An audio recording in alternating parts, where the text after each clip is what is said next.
This is the facelifted 5th generation of Honda City. Yep, same generation pa rin to.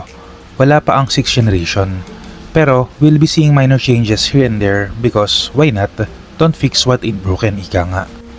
All Honda Cities now are made in Thailand. Medyo nakalungkot kasi dati sa Laguna to ginagawa, and I remember noong mid-2000s I had the chance to visit the factory for a school trip.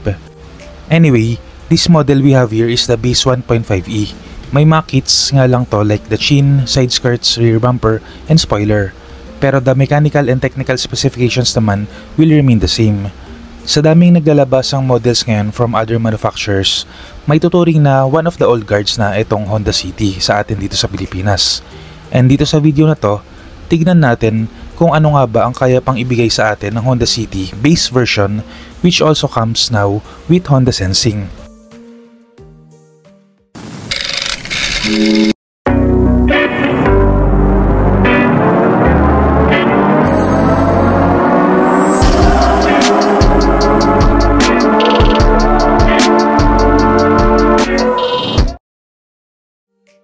Before I go on, kung mahilig ka sa Philippine car news and reviews, I would appreciate it if you can consider giving a like on this video and subscribing to the channel.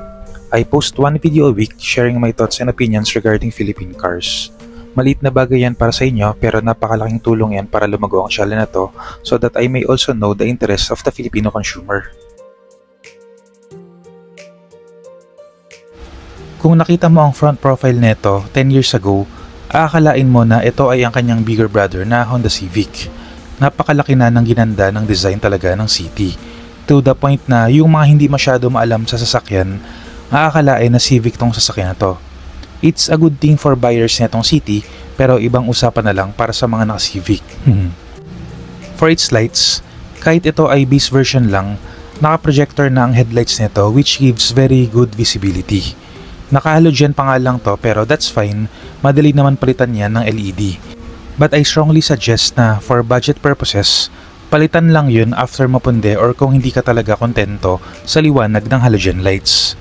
Aside from that, I believe this has all LED affairs na including the now becoming standard DRLs or daytime running lights, which is a very good safety feature for pedestrians naman to na para mapansin ka kahit sa umaga. Para sa makina nito, this has a 1.5 liter displacement engine which can output 119 horsepower at 6,600 RPMs and 145 Nm of torque at 4,300 RPMs. It's more powerful than the usual economy sedans but it strikes a perfect balance between fun enough to drive pero still fuel efficient, lalo na dahil na naka-CVT ito. Take note na unlike other CVTs, Honda CVTs are very smooth and very reliable. For the sides, as I have mentioned earlier, meron tong kits and yung kanyang gulong dito is a modulo mugs. Gusto lang ipakita sa atin ng Honda kung ano bang pwede mong gawin dito sa sasakyan na to. Pero out of the factory, this will only have a 15-inch set of wheels na merong disc brakes up front and drum brakes at the rear. For an economy car, this is what you can really expect. Not fancy or exciting to look at, yes, pero trust me, when the time comes na kailangan mo ng palitan ang mga goma, brake pads, and other consumables, this will save you money in your bank, which is really the whole purpose of an economy car like the Honda City. But for this model, mugs, side skirts, front and rear chin/bumpers, and yung mga rain guards are not yet included. If you like what you are seeing now, yes, pwede mo tong idagdag with a cost syempre, lalo at modulo kits to na may kamahalan.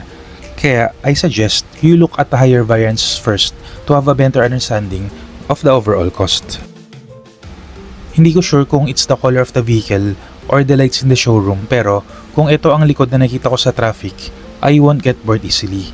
Yes, it's plain, wala masyadong fancy LED bars, fancy badging telling me the additional features it has, pero the lines and curves are pleasing to me.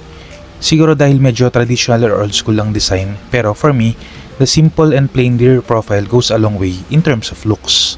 Ang comment ko nga lang sa mga naka-Honda na nakasabay ko dati is, mabilis ang mga sakyan nyo, bakit ba madalas kayong masingitan sa harap? At least that's my opinion dati.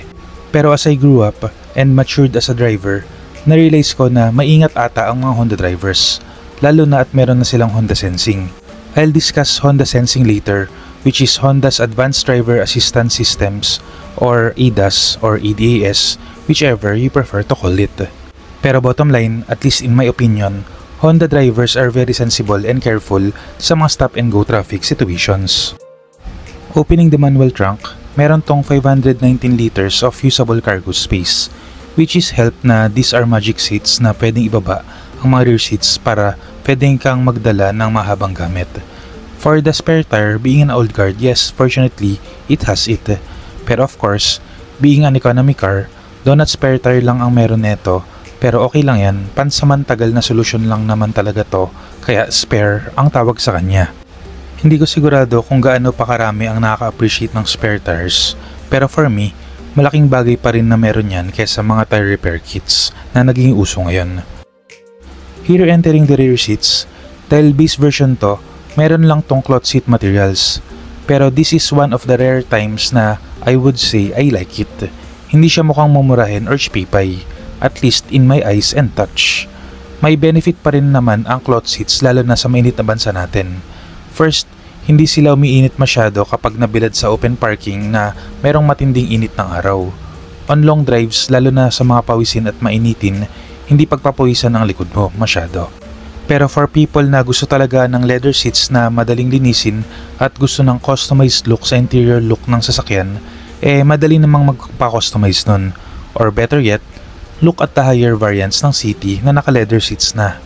No air vents dito sa likod, which is a sign of this vehicle's aging, pero hindi naman kalakihan ng cabin kaya madali naman tong palamigin ng aircon kahit nasa harap lang yun.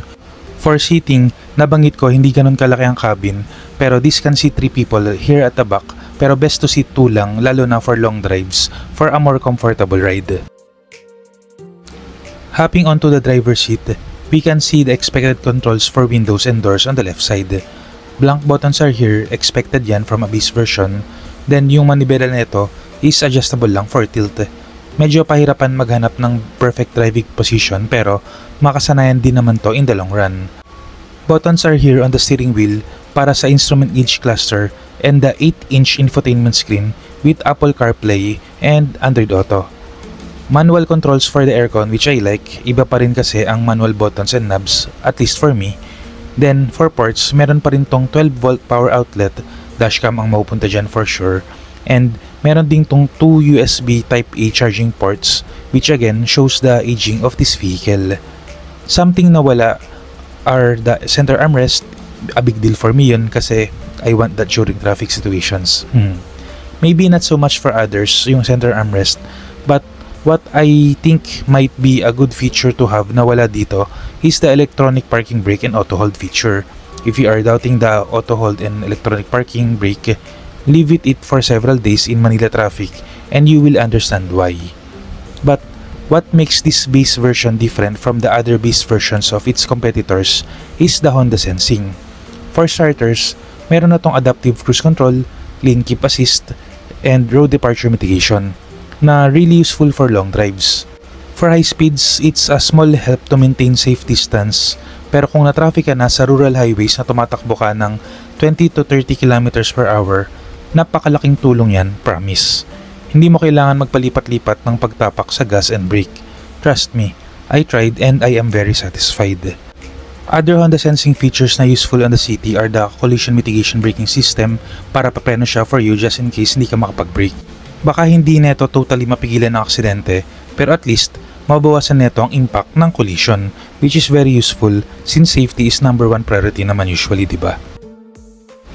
Comparing it to the newer sedans and even crossovers in the market, lalo na yung mga bagong sasakyan galing sa Chinese manufacturers, we really are seeing the age of the Honda City.